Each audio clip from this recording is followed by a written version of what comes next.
Welcome back to the deep dive. It's a common question, isn't it? How do these really deep religious ideas actually show up in your everyday life? Right. Not just in church, but like on a Tuesday morning. Exactly. So, today we're diving deep into the 7 Catholic sacraments. But here's the twist.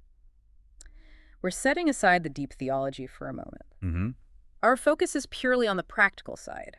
How do these encounters, these sacraments, become real sources of strength or healing or just plain guidance when you're, stuck in traffic or dealing with work stress? And that's really the core of it, isn't it? That movement from the, let's say, sacred space to just regular life. The foundational belief here is that sacraments aren't just ceremonies. They're called visible signs of God's invisible grace. Oh, okay. Visible signs, invisible grace. But the key part, especially for what we're talking about today, is that they're seen as real encounters with Christ. And it's a real encounter. Well, it has to have a real effects, right? Yeah. Tangible ones. Got it. So let's nail down the terms quickly. We've got sacrament, that's the sacred sign giving God's help, and grace. What exactly are we talking about with grace in practical terms? Grace is really central here. Think of it as God's free gift of love and assistance. It's like the spiritual energy you need to actually live out your beliefs day to day. Spiritual energy. Okay. So when we look at the 7 sacraments, we're basically mapping out, you can say, 7 different ways that energy is delivered for specific kinds of daily challenges. Okay, so it's like a delivery system for different needs. That makes sense. Let's start where the journey begins then. The sacraments of initiation, setting the foundation. That means baptism, right? Yes, baptism first. It's the one that makes someone a child of God, officially, and a member of the church. It's foundational. But, for most Catholics, that happens when they're babies. How does something from infancy actually do anything day to day? That's a great question. The sources emphasize that its effect isn't meant to be just a one-time thing. It's supposed to be ongoing. It acts as a daily reminder to live as disciples of Christ. A reminder. How, though? Is it like a mental sticky note or something more? Well, it's kind of both. Internally, remembering your baptism is about identity. If you see yourself as a child of God, that ideally shapes how you interact with everyone, how you respond to things. Okay, so an internal identity shift. Right. And externally, the church community is meant to constantly reinforce that identity. You're reminded you're part of something bigger, which gives your small daily choices more weight, more meaning. So baptism sets the identity. Then comes confirmation, which is described as giving strength to witness. That sounds active, like spiritual armor for navigating the world. Yeah, you could call it spiritual fortification, definitely. Yeah. Confirmation is about receiving the Holy Spirit in a special way, and its application is very much about character. It helps Catholics stand firm in faith and live with courage. Courage.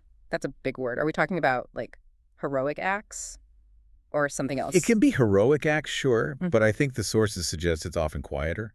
The real courage might be in the daily consistency. The strength to forgive someone who annoyed you again, or to do the right thing at work when it's easier not to, that kind of subtle courage. Okay, so initiation gives us identity and courage, but life's long. Yeah. That strength needs topping up, right?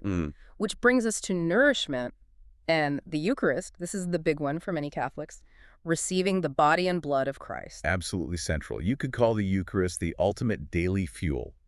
And if you look at the why, the practical application, the strength you get, is explicitly for action. Action like what? The energy to love, forgive, and serve others in daily life. So it's not some vague, floaty power.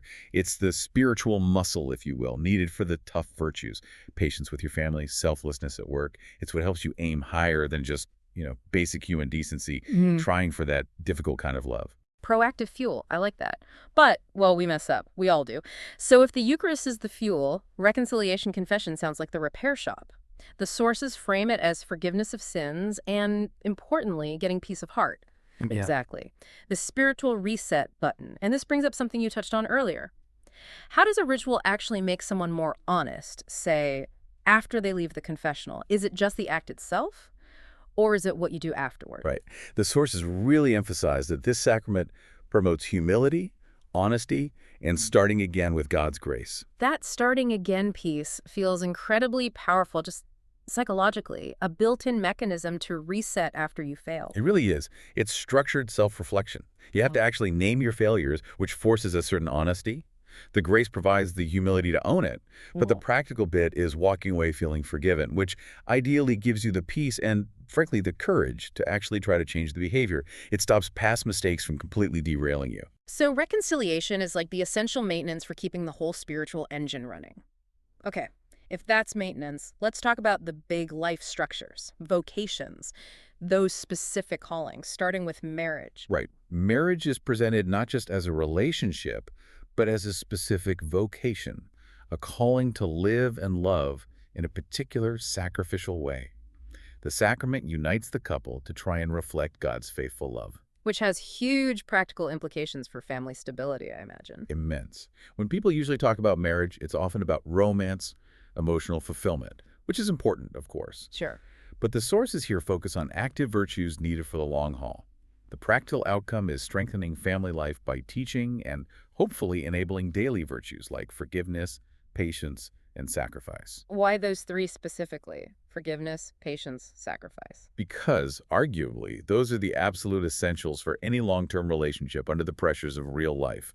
Life involves letdowns, frustrations, conflicts. That's just reality. It definitely is. So the idea is the sacrament provides the grace, the spiritual boost, to choose forgiveness over holding a grudge, patience when you're irritated, and sacrifice when your own preference clashes with the other person's needs or the family's good. It's super practical. It's about making the relationship actually work day in, day out. Okay, that makes sense. Then there's the other major service vocation, holy orders, priests, deacons, bishops, called to serve the people of God. How does their service translate into daily life for others? Well, their primary practical role in this context is facilitating grace for everyone else. Their ministry helps other Catholics encounter Christ in daily worship and service. Think about it. They administer the other sacraments we've discussed, baptism, Eucharist, reconciliation. They're the administrators of the system, in a way. Exactly. Their daily commitment, their vows, translate into the structure that keeps those channels of grace open and available for everyone else. For the student-facing exams, the family navigating struggles, the person who is sick, community stability. And speaking of sickness, that brings us to the last one, anointing of the sick. For times of serious illness, suffering, or even old age. Yes. Its purpose is primarily comfort and strength when someone is feeling incredibly vulnerable, physically or mentally. It's meant to provide healing, peace, and courage right in the middle of that suffering. Practically speaking, what does that look like? Illness can be so isolating. That's key. A huge part of the practical comfort is tackling that isolation. The sacrament reminds the sick they are not alone but held by Christ. It's this sense of being accompanied, even in pain. So it doesn't promise a miracle cure necessarily? Not necessarily, no. Sometimes healing happens, but the core promise is spiritual and psychological. It offers peace and courage within the suffering. It's about changing one's perspective on the illness or struggle, fostering acceptance and reducing that deep fear and loneliness. That itself can be a profound form of healing. Okay, so that maps out all seven. We see how they're designed to touch pretty much every part of life. But theory is one thing. Let's make this really concrete with that anecdote you mentioned, the story of Maria. Right, Maria's story is a great example of this translation process. She was facing some really high-stakes university exams, and she wasn't just nervous, she was feeling, properly overwhelmed, paralyzing anxiety, almost dread that was messing with her ability to study. Okay, a very common, very real-world problem. Intense pressure, internal anxiety. What did she do? How did she connect her spiritual life to this very secular challenge? She specifically sought out the Eucharist. She went to Mass, received communion. And here's the interesting part. Her prayer wasn't, please make this anxiety go away, or help me ace the test magically. What did she pray for? She prayed for the strength to face the preparation and the exams themselves with, honesty and courage. To do her part, basically. Mm-hmm. And the key detail is what she felt afterwards. Not a sudden disappearance of stress, but a quiet internal shift. Ah, the source says she found courage for her daily challenges. That feels like the core takeaway we've been discussing. Exactly. The strength she felt reminded her, on a deep level, that she wasn't alone in facing this. It wasn't about the exam vanishing. It was about her being equipped to handle it. It allowed her to go back to her studies with more clarity, less panic. So the grace didn't solve the problem externally. No, it didn't take the exam for her or erase the need to study hard, but it shifted her internal state. It equipped her to handle the challenge more effectively. It moved her from feeling paralyzed to being able to take purposeful action. That feeling of being fueled, being supported. Okay, so bringing this all together for you, our listener, we've journeyed through these seven sacraments, and the big picture seems to be that they're positioned at the heart of Catholic life, yes, but as more than just rituals. Much more.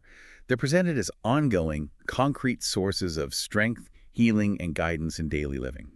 Really designed for the here and now, not just for some future state. They're the resources Catholics believe are available to navigate everything: work, family, failure, suffering, the whole messy business of life. And the consistent mechanism we've seen is that the grace provides the equipment, the humility, the patience, the courage, rather than instant fixes.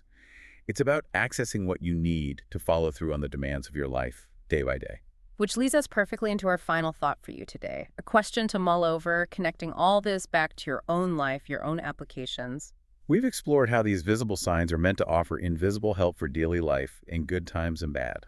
So, thinking about your own situation right now, which specific daily virtue, maybe it's humility, maybe patience, maybe courage, maybe something else, do you feel you need most urgently? And perhaps stepping back, how can understanding the purpose behind systems like these sacraments, whether you adhere to them personally or not, offer insights into finding resources for your own growth and renewal, especially when you're facing struggles? Something to think about. Where do you find your strength for the everyday?